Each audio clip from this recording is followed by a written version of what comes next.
There seems to be a higher ratio of back pew sitters than front pew sitters. And we have lots of good news, so you're not in trouble. If you want to inch forward, you are strongly encouraged.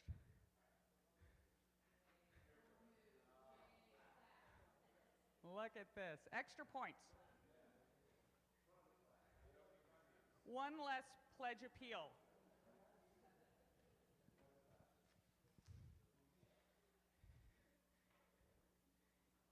Can you hear me now? Yes, thank you. All right, thank you so much for being here.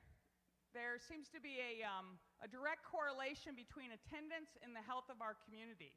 And the healthier we get, it seems the thinner the turnout at annual meeting. So I guess that's a good thing. But I do thank you for being here because we're both eager and excited to share some news with you. I'm going to begin our annual meeting, as we begin all of our vestry meetings, with the lighting of a candle.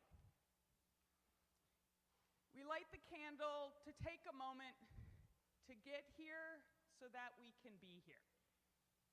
And we light the candle to remind us, because sometimes I and we need reminding, that God is with us. And we pray that we carry ourselves knowing that God is in this room. And so I will light the candle and ask you to please join us here.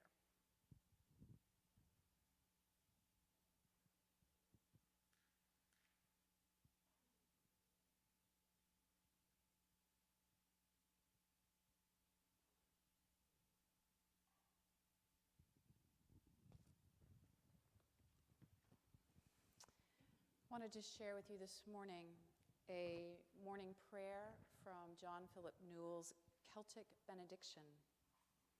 From Psalm 130, I wait for you, O God, my soul waits for you, and in your word I hope. My soul waits for you, O God, more than those who watch for the morning, more than those who watch for the morning. Be still and aware of God's presence within and all around.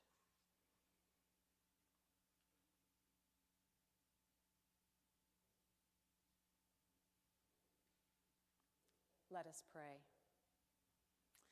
I watch this morning for the light that the darkness has not overcome. I watch for the fire that was in the beginning and that burns still in the brilliance of the rising sun.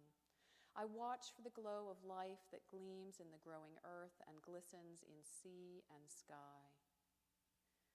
I watch for your light, O God, in the eyes of every living creature and in the ever-living flame of my own soul. If the grace of seeing were mine this day, if the grace of seeing were ours this day, we would glimpse you in all that lives. Grant us the grace of seeing this day. Grant us the grace of seeing. Thank you, Lord, for this gathering, for the opportunity to share good news of all that has been, all that is, all that will be. And I pray that we would listen and see your light. Thank you that we are drawn together this morning in this place to do the good and sweet work you have called us to. In Jesus' name we pray. Amen.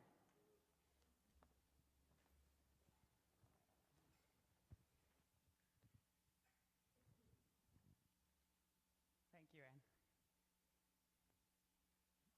Light. Lots of light to celebrate, and not much time to do so. So I apologize in advance for the swift pace that we will move through some of the topics, but we will have question and answer period later in the meeting. So please know that that's part of the reason for our hurry. Additionally, we've passed out annual reports. I apologize. The road to hell is paved, as we know, with good intention. The road to heaven is unpaved. And yesterday, our domain expired. So we were very excited to show you the annual report on our new website. And with a small staff, it's hard to think of everything, but that odd occurrence, maybe there are forces working against us, shut down for 24 hours our website, and thus your ability to see our annual report.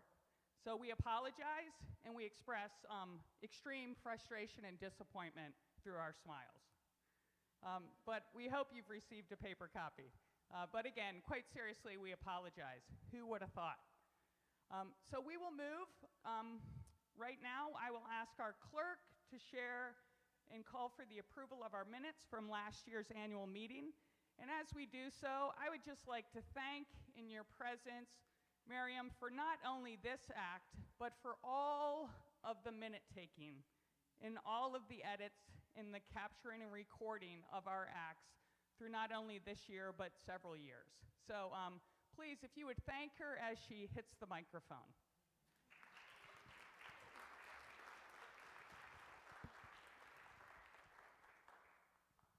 Thank you.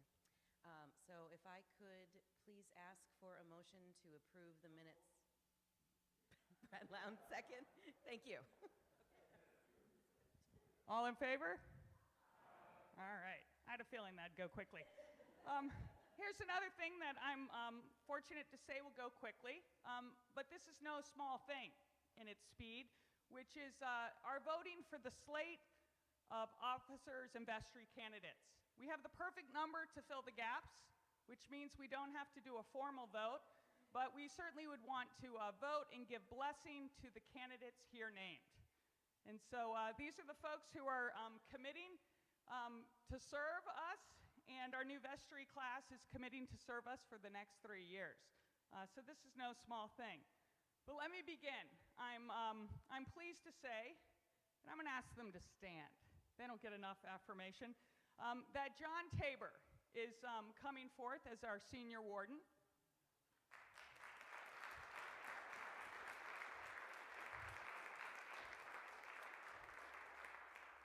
Jerry Simpkins will serve another term as our junior warden.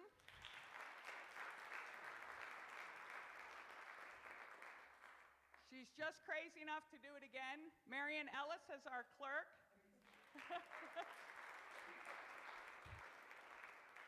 Kelly Boston was our assistant treasurer this year, and she has agreed to be the full treasurer.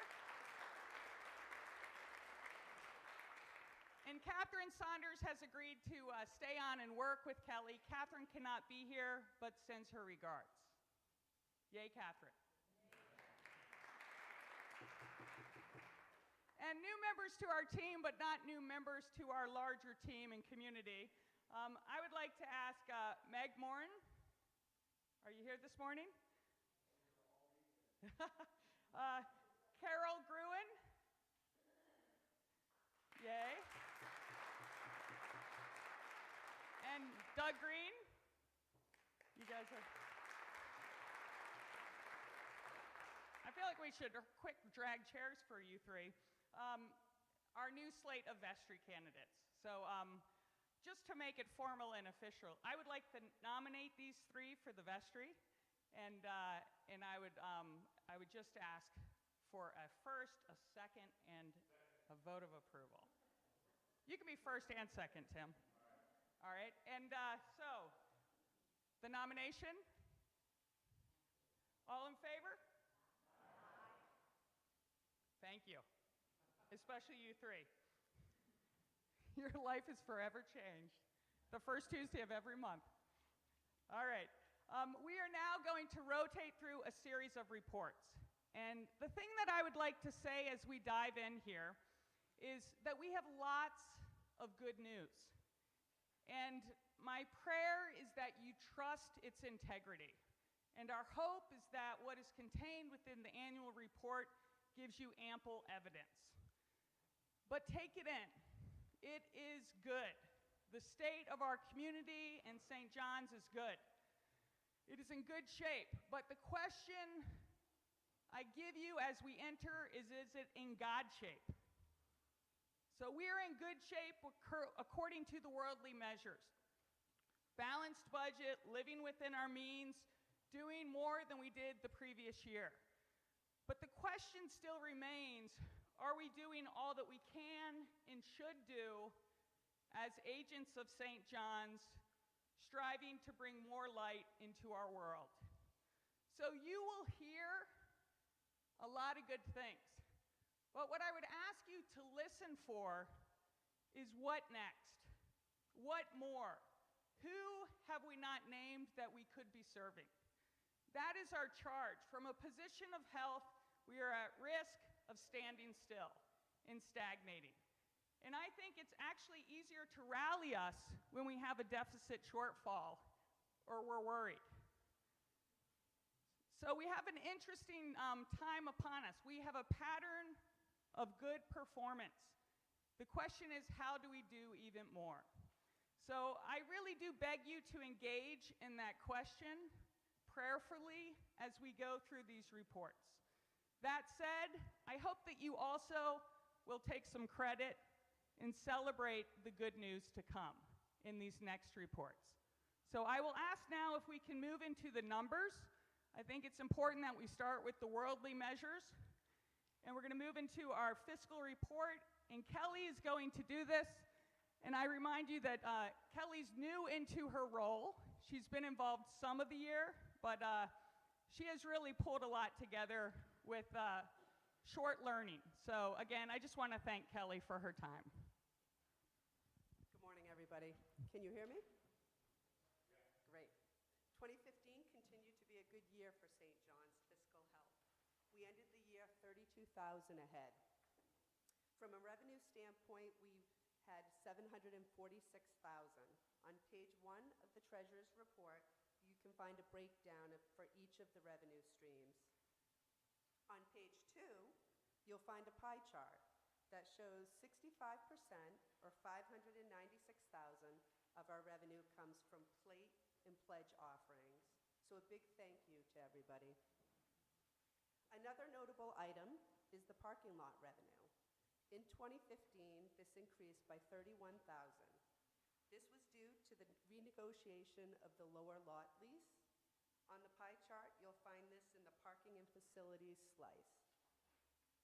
On the expense side, we spent approximately $714,000. Pages 2 and 3 shows the detailed breakdown by spending category. Spending was higher in personnel, primarily related to the choir school, which is offset in revenue, and also an overlap between the bookkeepers. Lori was transitioning out and Michelle was joining us. We also had lower building and grounds expense compared to budget, $18,000, due to our continued focus on major capital improvements for this year in Thaxter Hall. We also continued to work with our financial auditors in 2015. We received positive results, which meant we spent less money than planned in budget. We will continue our plans in 2016 for a full audit. I would encourage you to read through the Treasurer's report, which further illustrates the details of our financial health.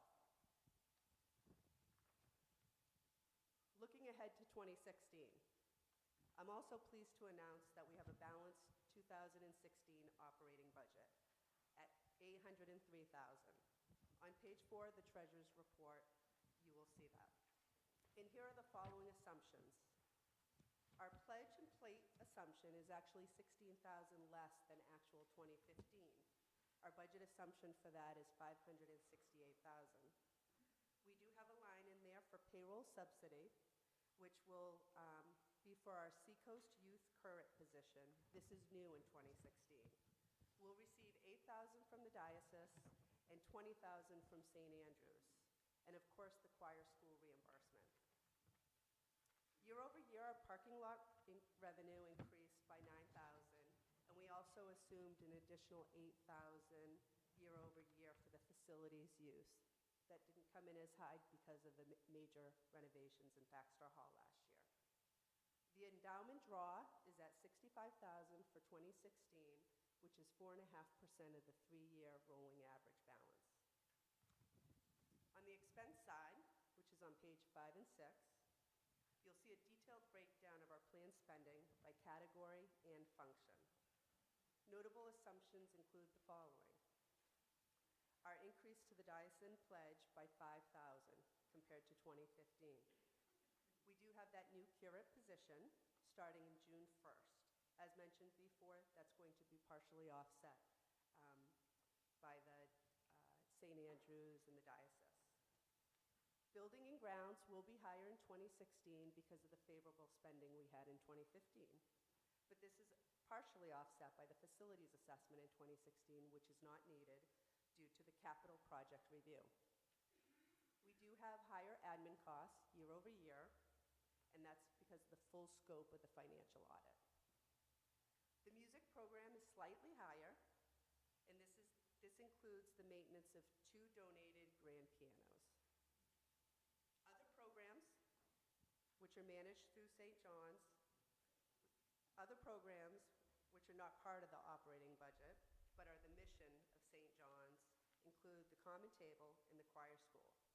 These programs are managed through restricted funds, which means they receive designated funds for these specific purposes, and they have standalone budgets. Again, I would encourage you to read through the Treasurer's Report, which further illustrates the details of our 2016 planned spending. In summary, 2015 was another good year in the black for St. John. And for 2016, we have a balanced budget and exciting plans. I'll now hand it over to Anna Kay to speak about the endowment. We're allowed to cheer when we get good news.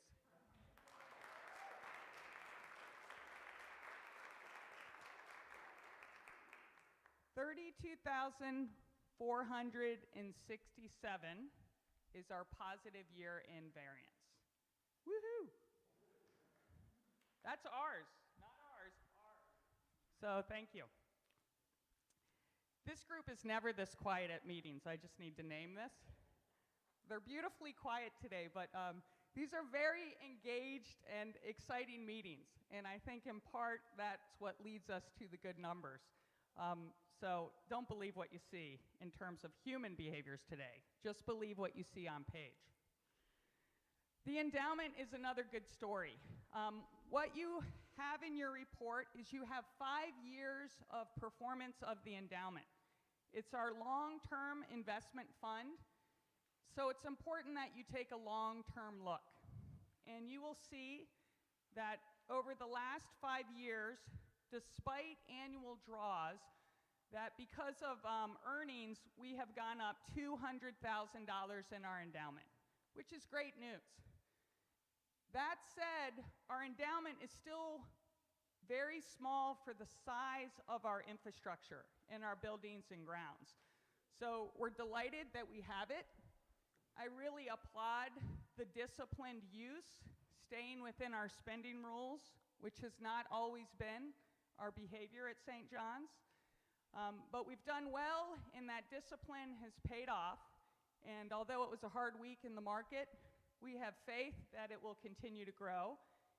And you will also see in there the surge of funds and then the depletion of those funds that were the gift from Margaret Tebbets. So if you see the monies go up and they go down, so again, please read the narrative. But all said, we're delighted that we are living within our spending rules and the endowment continues to grow. That's another woohoo. All right, speaking of growth and healthy budgets, here's where you come in, which is our stewardship report. So I'm going to hand this over to John, Ann, and Pat, who have probably spoken to all of you individually. But again, I want to thank them for taking the lead on this for us so that we've had such strong results. Thank you, Anna Kay. And I want to introduce Ann Schwartzwalder and Pat Baker, and we've been doing stewardship now for 3 years. First, we want to talk. Can't hear. Okay. I'm John Tabor. This is Ann Schwartzwalder and Pat Baker. We've been doing stewardship for 3 years now. And first, we wanted to have Ann talk about the canvassing effort that we did this year, our 3rd year of canvassing. Good morning. We want to thank the team of canvassers, many of whom have joined us in Canvass for 2 and 3 years. So we want to thank you for picking up the phone, for having conversations, for sitting down and meeting with fellow parishioners. I'm going to read the names of the canvassers, and please stand if you are present. Andy Bangs, Bob Mennel,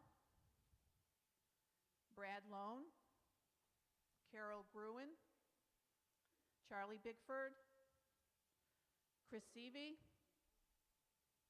Ellie Sanderson, Jimmy Dean, John Tabor, Kathy Hardy, Lacey Bangs, Neely Barnhart, Pat Baker, Randy Carey, Rick Barnhart, Rick Considine, Susie Rayside, and Tom Gruen. And Ann Schwartzwalder. Thank you very, very much.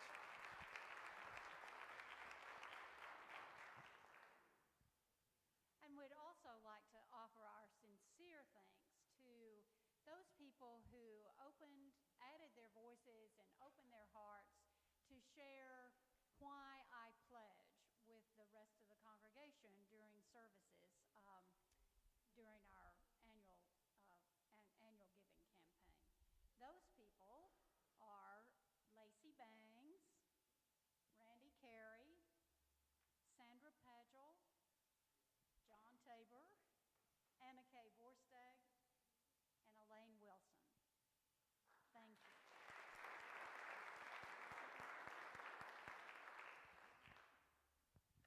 So in a moment, I'll get to how we did this year, but clearly you can see there's so many people involved, and many of the folks who've canvassed for us have canvassed several years now.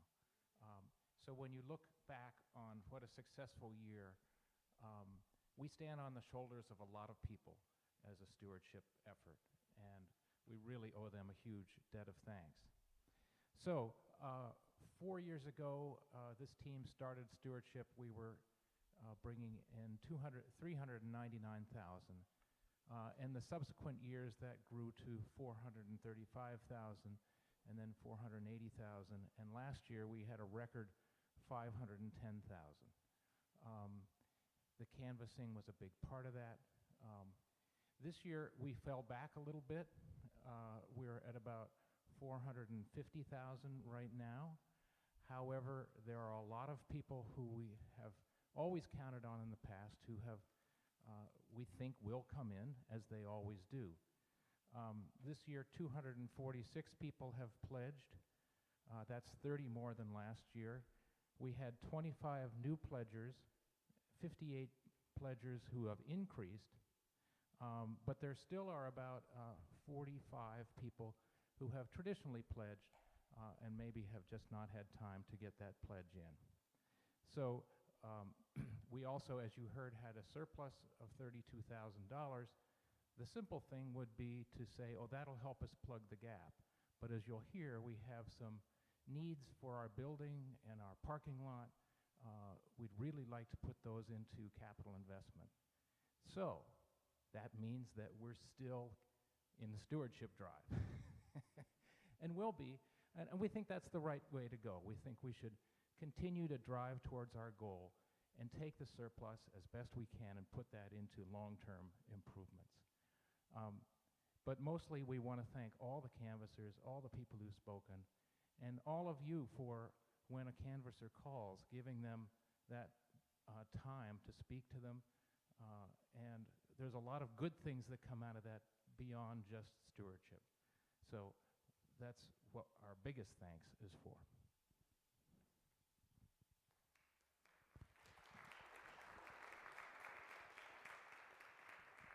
So it's been going like this. and we just got to keep it going. So if you have not gotten your pledge in, please do. It'll help us in our planning, and it will let these guys get some sleep. All right, we're going to move into how we've used some of those funds and how we intend to use some of those funds in terms of our grounds and our infrastructure. And so I'm going to hand this over to our junior warden. Thank you for renewing in this role again. And so here's Jerry. Thank you, and good morning. Last year we did a lot of work and updates into the Thaxter Hall. Randy will go into more of that. I want to talk about some of the things that we did out of the budget. We had some foundation work that needed to be done on the church here. We had some real heavy leaking through the foundation, so we've done some repairs to that. We've done one side of the church. This year we're hoping to do the other side of the church, which fortunately was not as bad as the south side. We had waterfalls coming in. It was so bad. So we took care of those. We're also going to do some updating of lighting and electrical in the economy shop downstairs this year. We are going to do some stage work. I have a project report which I have displayed in the Thaxter Hall on the bulletin board. So if you're interested in what projects that we have scheduled, some of them will be funded, some of them will not be funded.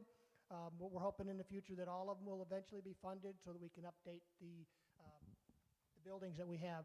Also, last year we had an assessment done on the health of the building and the grounds by an architect that does Episcopal churches throughout the country. And they came in with some real heavy things that needed to get done here.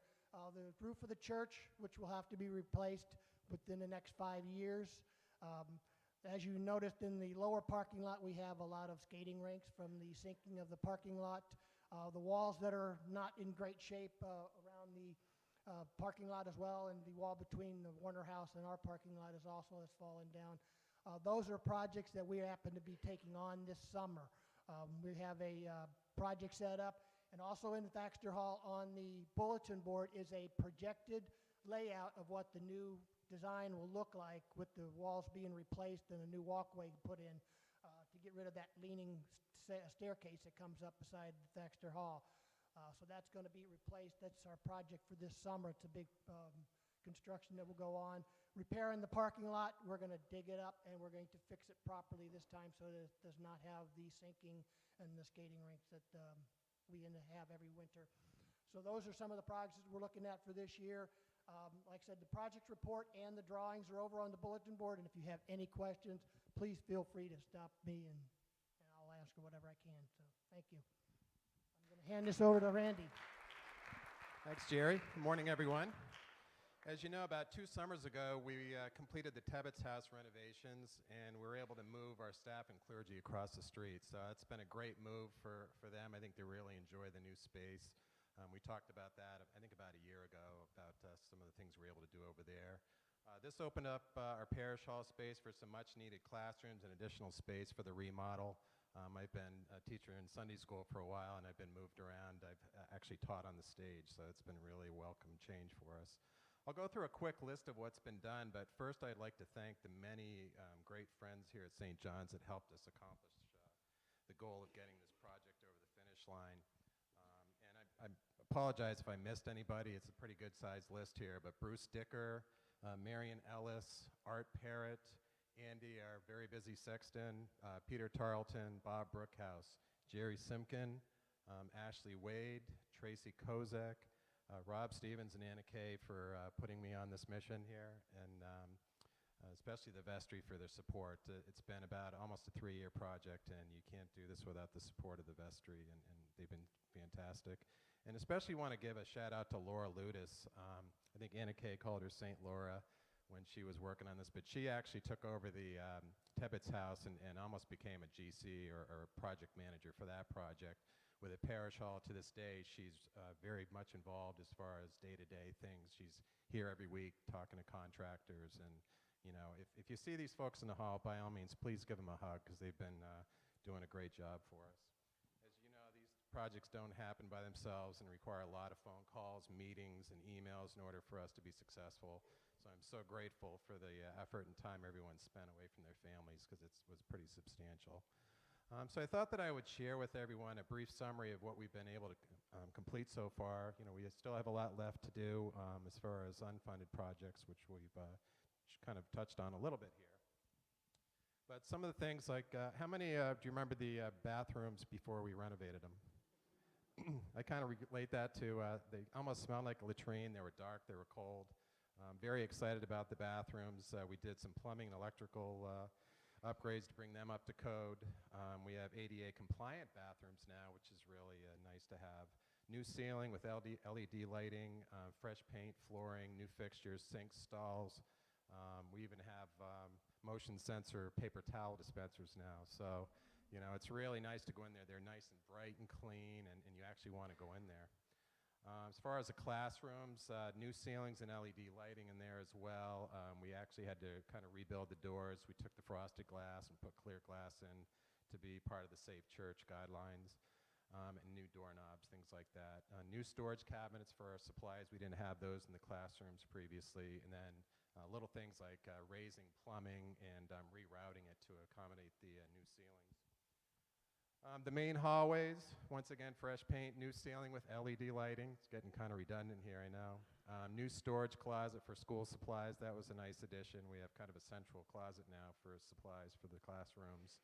The choir room, once again, new ceiling and LED lighting. You probably remember the melt glass fixtures in there. Is Meg pretty excited about that, right? Reminded me of your grandmother's kitchen with those lighting back there. But new carpeting, custom shelving. That's a recent addition. We realized we needed custom shelving, right? It's just giving us 2 thumbs up again here for some of the sheet music. That's pretty much it for the choir room, but you know, it's been a really welcome change. We're a little concerned about the acoustics, but I think they're pretty good, right? And then Ashley's office, we were able to move the doorway from the main hallway around the corner. That kind of reconfigured her office. We put new ceiling and LED lighting, and she got some custom shelving in there as well. So I think that's a really nice space for her, especially considering all the time she spends in here, you know, with the kids. Bonus room in the Thaxter Hall. I haven't figured out what we're going to really call that. We call it bonus room, the classroom, the multi-purpose room. But we took that small room to the left of the kitchen and we actually made it bigger. We added French wood doors to it, and it's a really nice space. We're still trying to figure out all the different ways we can use it, so that's kind of the fun part. And we also reconfigured the closet in the entryway in Thaxter. So I remember when you walk in the entryway, there was a closet there. We actually moved the door around to the inside, so it makes a lot more sense. It's not in the entry foyer. I think we're going to use them for choir robes.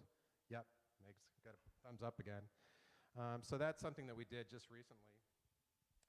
And then the other thing that kind of was an offshoot of the main project, as we had these commercial plumbers in doing all the bathroom work, the Common Table folks came along and said, well, since you have all this work you're doing and you have these commercial plumbers, if we can raise the fund, can we do a commercial dishwasher?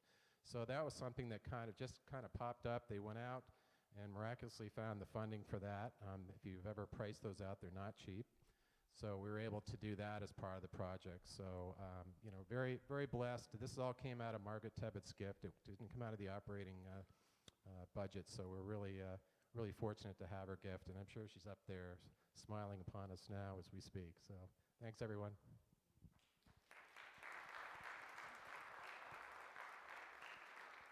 Again, thank you, Randy. A big piece of work. It's been fun, but it's been a lot of work. If we could vote here right now, I'd like to call the corner room the corner of righteousness, because I've always been wondering where that is. Would you be all right with that, Randy?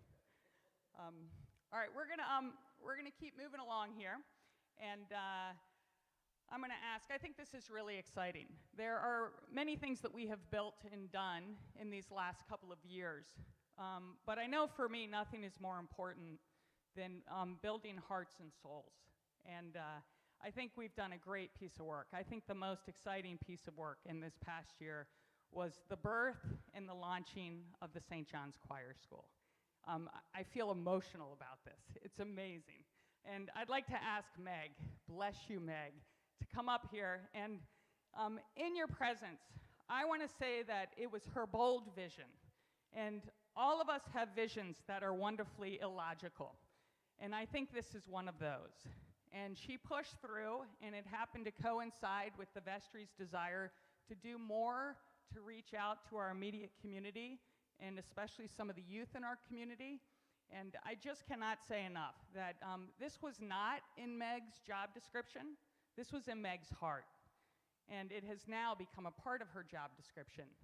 But it was her doing, and we owe her a debt of gratitude for raising us up as she raises the voices of these children.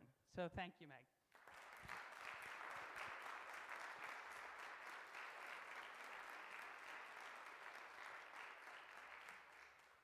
Thanks for letting me do it. So if you can imagine, it's early December, and nobody really wants to be in school anymore, right? It's cold out, everybody wants to stay at home under their covers, and it's choir school. We start choir rehearsal at 3:45 p.m., which in December is basically sundown, let's be honest. And the task of the day is a test on note names. So we hand out the test papers, and every kid goes to their little part of the room and gets furiously to work, knowing very well that there's a prize at the end if they have success on their test. And you know, most of the kids finish and go off to their water break, and I notice one kid at the back of the room, we'll call him Sam for our purposes. Sam is sitting there looking at his test paper and not writing anything. And since I teach Sam private piano lessons, I know full well he knows the answers to the questions on this test because I quizzed him about them earlier this week. And so I walk over to Sam and I say, well, what about this first question? Can you tell me the answer to it? And he sat there silently and looked back at me and was ashamed and didn't know what to say. And so I read him the question, and he knew the answer instantly. And I said, well, can you write that down? Because that's the correct answer. And he wrote it down. And then I said, what about the second question? And again, he looked at me. He didn't know what to say. And so I read it out loud to him.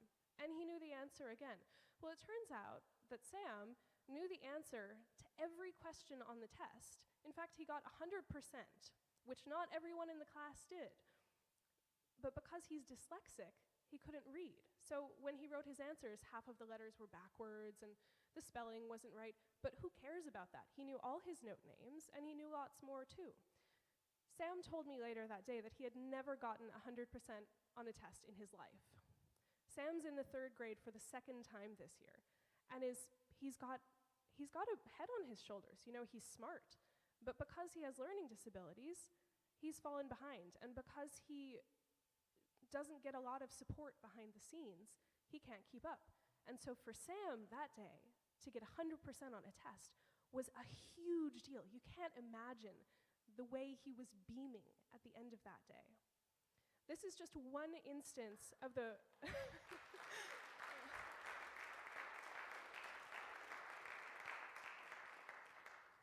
This is just one instance that illustrates the difference that we can make in children's lives when we give them 2 thoughts, right? When we give them our attention.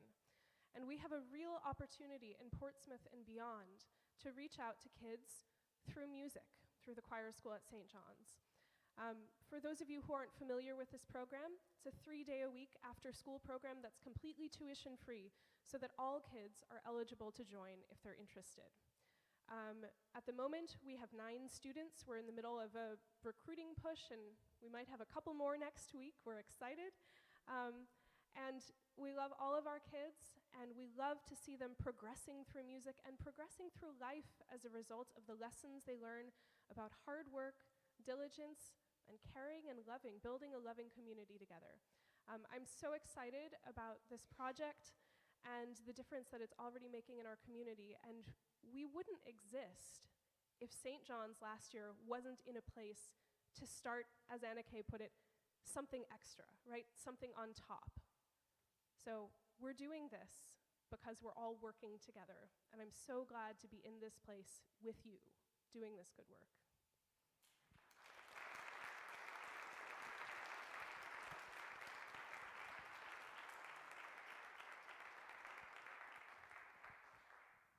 Isn't Sam even better than a balanced budget?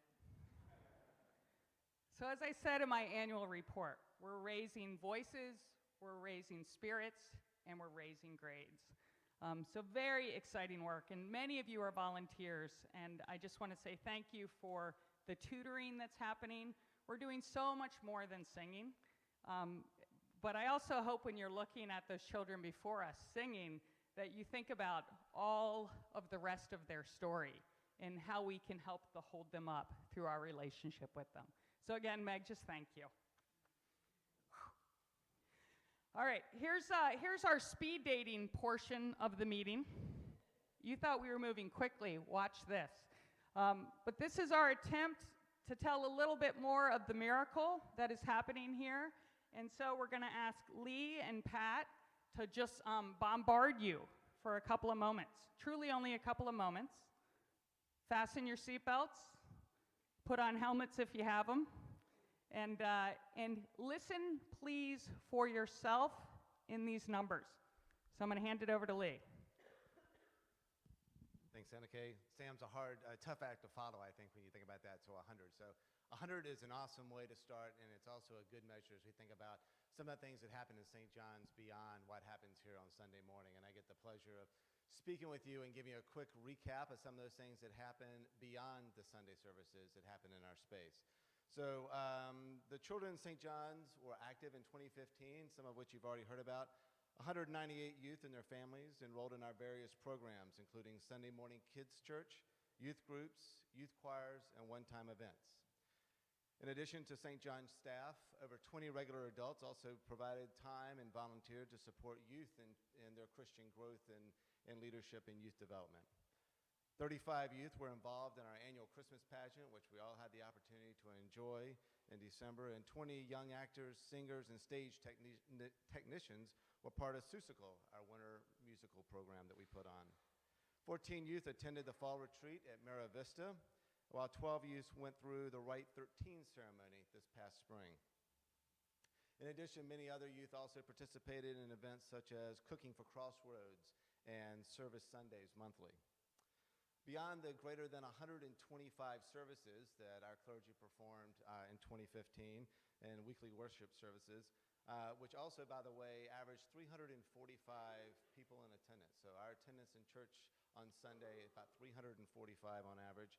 In addition to all that, we also conducted 9 baptisms, 1 wedding, 133 private home communions, and 12 church funerals, as well as 8 additional funerals out in the community at large. Speaking of community, St. John serves as a meeting location for 35 separate groups. They use a church, Thaxter Hall, and Tebbets House. 25 of these groups use St. John's facilities at least once a week. In total, that means approximately 1,820 separate events and meetings took place within our facilities in 2015, which is awesome. Lastly, due to the use and some things that we've done within St. John's for our parking and our building use, we're also, as Kelly alluded to earlier, we added $74,000 of additional income to the budget that allows us to support some of the other great good works of St. John's.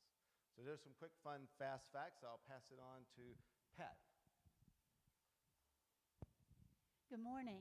This is my last annual meeting as a member of the vestry, so I'm really excited to get to help put some faces on those great numbers that Lee just gave us. So this morning we wanted to have a roll call of sorts, having to do with all the fabulous programs that we have at St. John's. So as I call these next areas of work and programs, if you hear yourself, please stand up. And once you stand up, please remain standing. If you hear a second thing that you're involved in, hold up a hand. And some of you will probably be holding up 2 hands, and I don't know what happens after that, but we'll make it happen. So here goes. Have you ever served in our corporate worship? Have you ever served as an usher? Aren't standing up. Come on, people. A lector or a Eucharistic minister, or taken communion to people who can't be here as a Eucharistic visitor. Have you ever been an acolyte, a member of the Altar Guild? as a member of the Altar Guild, or, well, I guess that's all of that. Okay, keep standing. In our educational programs, have you ever designed, helped facilitate an adult forum, a program for adults, or been a leader in kids' church, helping with our youth, our children and youth? Have you been a part of a men or women's book group, St. John's Night, Bible Workbench? Yay! In our music program, have you been a member of the choir? Or have you been one of the faithful parents who gets your children here for the children's music program? In our caring for ourselves and other people, have you been a part of Common Table, worked in the Common Sense Economy Shop, helped with choir school, helped the St. John's team that assists homeless families with Family Promise several times a year, cooked for Crossroads House or for the Salvation Army Soup Kitchen, participated in our neighbor care program, volunteered to help our staff with administrative projects in the office, been one of our loafers who bakes bread that we give to newcomers who join us, been a part of the receptions ministry that prepares food and organizes and hosts receptions following funerals here at St. John's, or been a link of our prayer chain that prays daily for those who are troubled in any way. Finally, have you taken seriously your position as a member of this fabulous community by reorganizing your Sunday to be here early or late in order to attend an annual meeting? Yay! There truly is something for everybody. Thank you all. At this point, we'd like to open up the floor for questions, clarifications. Does anybody have a question for a member of the vestries based on what we've shared, or maybe something that we've failed to share thus far? We can't be this good. Yes.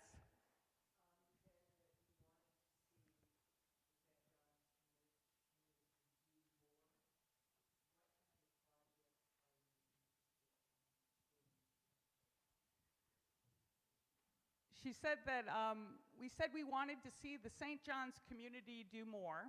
What are some of the projects we see that we could envision taking place? I think I captured that. Thank you. I didn't ask her, by the way, to ask that.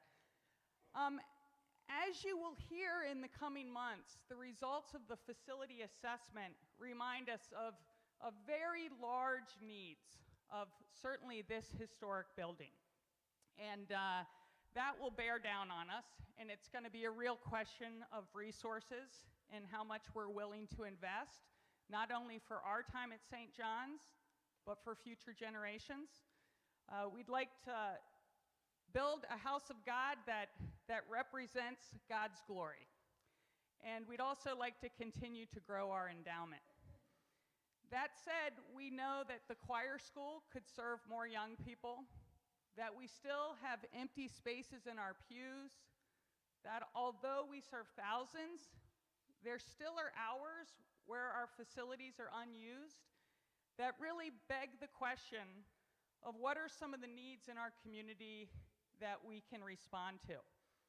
I'm excited to share, and some of you were there this past summer, when Becca Stevens came and we had a tea party. Some of you were there. Becca Stevens from Thistle Farm. She came and she woke us with the very harsh reality of human trafficking.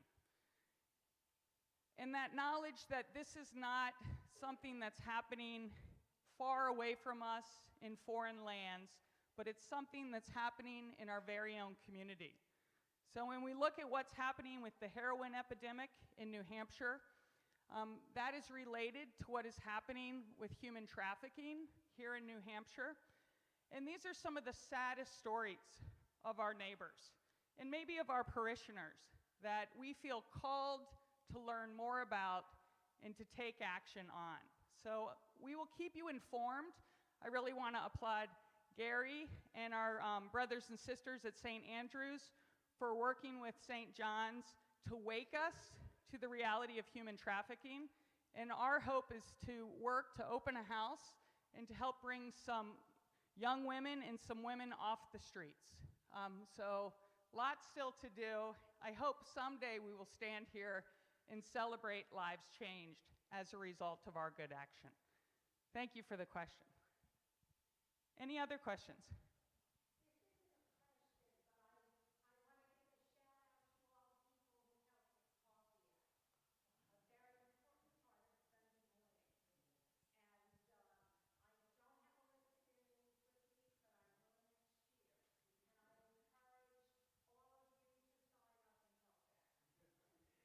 Yay.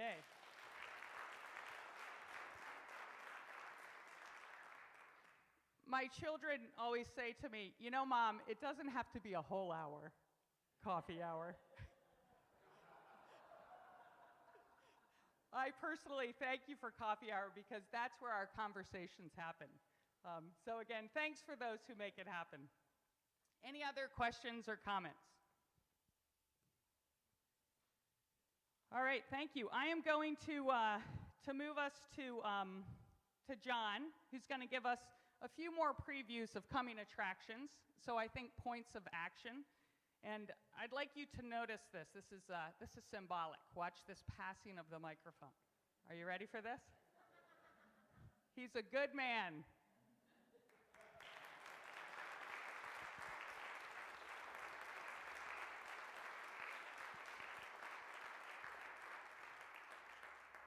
Well, we have to acknowledge that this, sadly, is Anna Kay's last annual meeting as senior warden. And I told our vestry, we're just really grateful for the joy of working with Anna Kay. She brings joy to the work that we do as a vestry. She brought us vision. She broke us down into subcommittees so that we could be more productive. And you see the results in everything that's happened. So really, our entire community owes you a debt of gratitude, Anna Kay.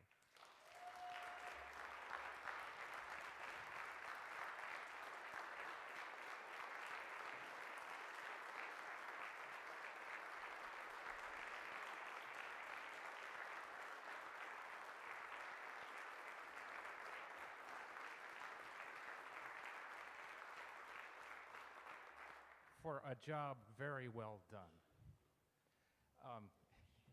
And I get to step out of the role of, I won't be the person asking you for money for forever.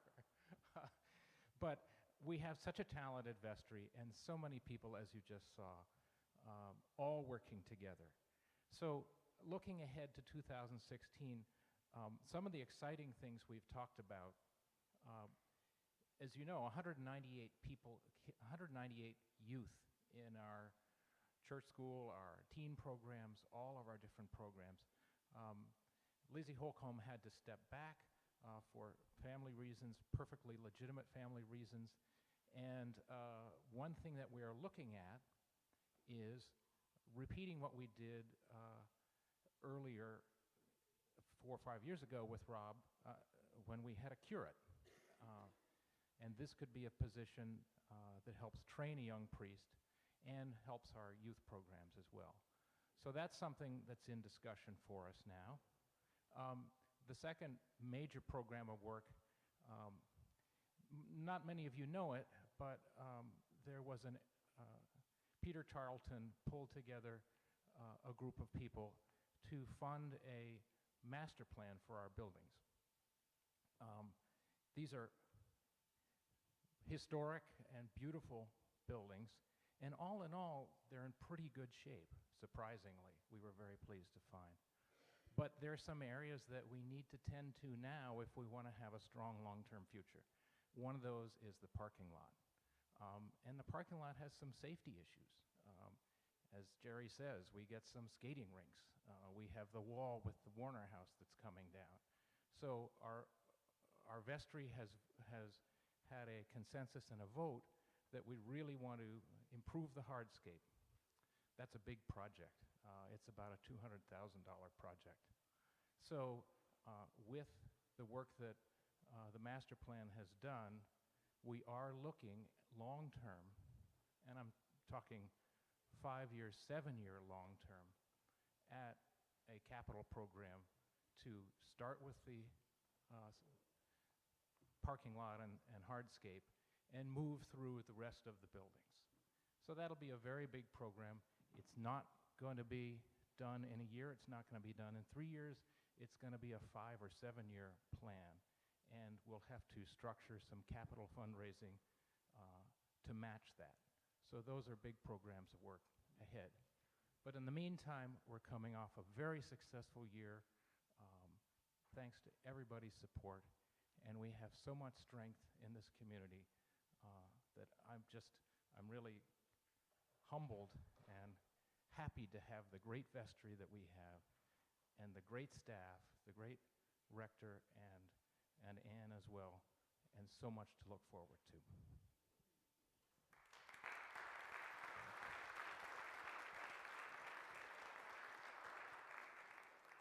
So building on what John said, we'd like to end with some statements of individual gratitude. So again, I would like to thank the vestry. It has been an absolute pleasure.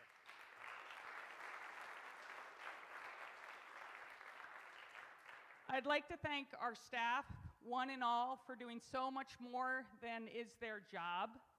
And there's just no way that the numbers in our budgets and their compensation are compensation enough. So I hope, like all of us, that their faith is fed through their work at St. John's.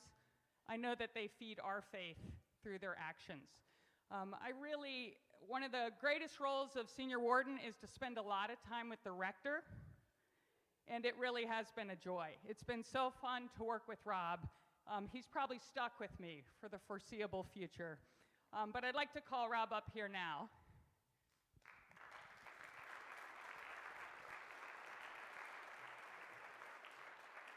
And I'd just like to say that the real job description is to be a shepherd. And we really do have a great shepherd for us lost sheep in Rob. And I want to acknowledge that Rob really has made room for all of us. And I think that's really unique and not common enough within our larger church community. So I just want to say, Rob, thanks for sharing.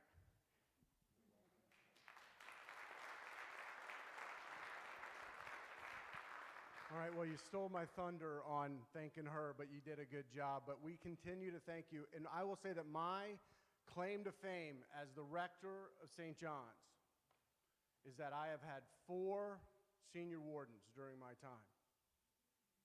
Bob Manell,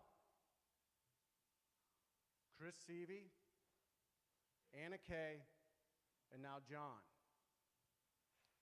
They all still come to church. I haven't run them off. And as you know, it's a big job. There's a lot to do. And so it says a lot to the testament of you all that they still worship here and want to be a part of it, even after they have endured that much time with the rector. I come back on the vestry. But I do realize that we probably are starting church soon, but I want to say thank you to those who are rotating off. That does not mean you're going anywhere. I have had a friend of mine who was on the vestry here say, hey, I'm done, but I'm not done. And I was like, oh, that's very important to say. So you're done, but you're not done. So Ann, Pat, and Randy, will you please stand up so that we might say thank you?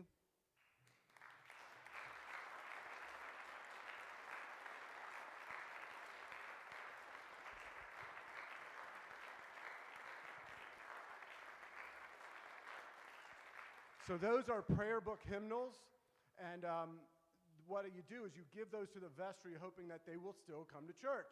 And this is great, so you have your own private book. There's people that are just behind the scenes, and we said it with this roll calls, but I wanted to just say thanks to the ushers, primarily the folks that are in charge of the ushers. They send out emails and beat them about the head and neck to say, we need ushers. You know the one time that people don't want to ush? Christmas Eve, 4 o'clock. It's holy bedlam, and they get people to come and ush. But Judy and Jack, will you come down here really quickly? I just have a little trinket for you.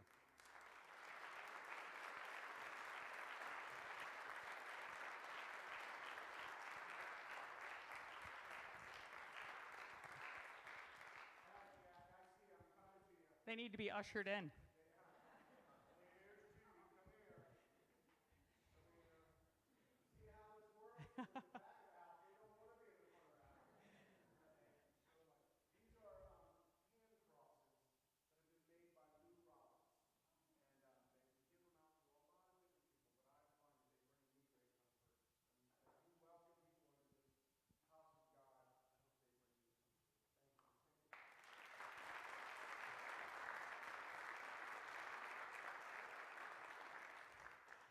I love that this is my last official act.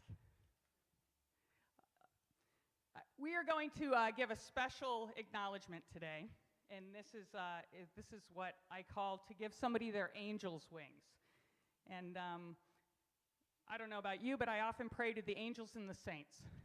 And I think the saints are the ones that we always see their good works, and we hold them up, and we know they made it through the pearly gates. And the angels are like the secret agents. They're back there saving us all the time, doing little acts that we don't even always know. And there is an angel among us that I don't know if I would say I'm nominating for sainthood, but I'm definitely nominating for angel wings. And I'd like to ask Brad Lown to please come up here.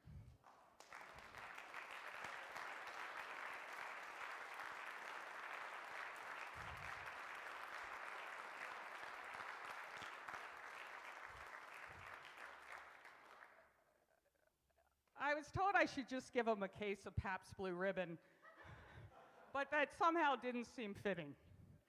But Brad, we have a small token here of appreciation for the acts that you have done. Brad always negotiates all of our contracts. It is his good works that have enabled us to bring in $74,000 from that crumbling skating rink out back. But again and again, when we had issues with our organ pipes and we were worried about $40,000 of repairs pressing down on us, our angel moved into quick action and protected us from those costs.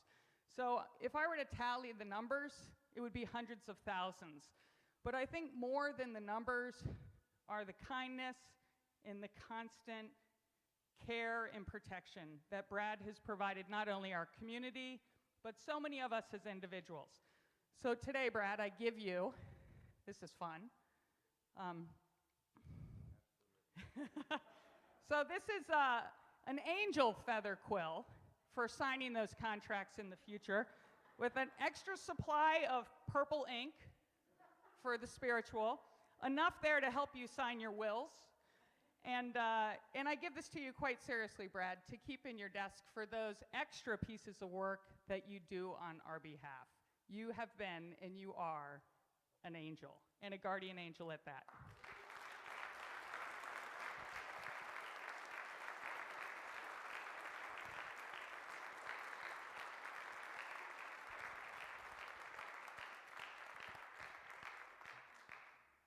We're going to pray, but before we do, may I have a motion to adjourn? Second? In favor? You are good at that. Let us pray. Loving God, we thank you for the gift of community, for this great, wild experiment of coming together to practice our faith and to be your children. Help us to remember that identity as your beloved children. Help us to go out these doors this day into the world to share this light and this love. Amen.